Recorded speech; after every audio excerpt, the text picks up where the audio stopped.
Ebana, unaambiwa Diamond Platinum baada ya kuachana tu na Zuchu ameweza kupata mpenzi mpya.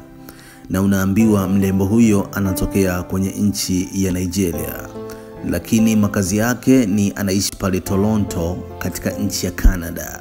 Jina lake nafahamika kwa jina moja tu, Diana Oneje. Kazi anayofanya huyu mtu ni mwanamitindo na mfanyabiashara. Bwana, unaambiwa moja kati ya upatu ambao kampeni ambazo zinapigiwa upatu sana pale Lagos, Nigeria ni issue ya hashtag moja inayoitwa DD2026. Yani tafsiri yake, D ya kwanza ni Diamond, D ya pili ni Diana. Alafu watu wanataka watu hawa waoane 2026. Kwa nini 2026?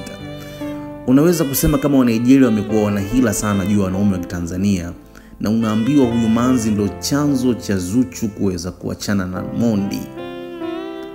Bwana, hii taarifa ni noma na ushahidi wote ninao hapa. Ila kama bado haujasubscribe channel yako nzuri kabisa hii ya Bongo Complex, tafadhali na kuomba uweze kusubscribe ili uweze kujiunga na familia kubwa ya Bongo Complex Media. Ila ukisubscribe utakuwa tayari umekwisha jiunga na familia kubwa Bongo Complex na utakuwa wa kwanza kupata habari zetu.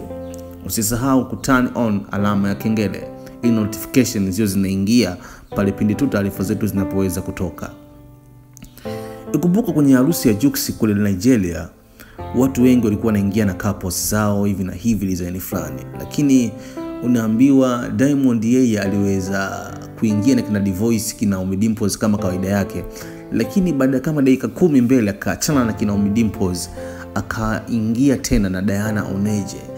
Na muda ule wa kucheza muziki ambao hawakuwa na couple walikuwa wanacheza tu wenyewe, lakini unaambiwa Diana alitoka alikotoka akamfuata Diamond, na walinzi wa Diamond hawakumzuia Diana. Unajua Diamond anakuwa na ulinzi mkubwa sana. Sasa unapoenda kumfuata alafu walinzi kama vile una brace kile kitu, tafsiri yake wanakufahamu. Na huyu manzi wiki kama 2 hivi alikuwa yupo katika harakati zake Toronto.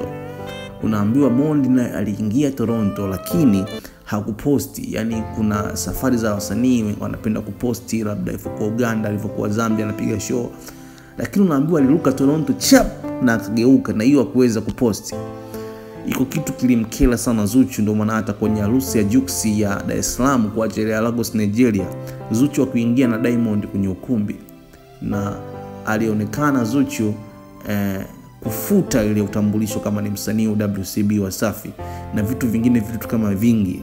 Baba Levo akamwakia sana Zuchu akimwambia sijui una tatizo la akili design fulani, na vitu vingi sana viliweza kuhappen hapo.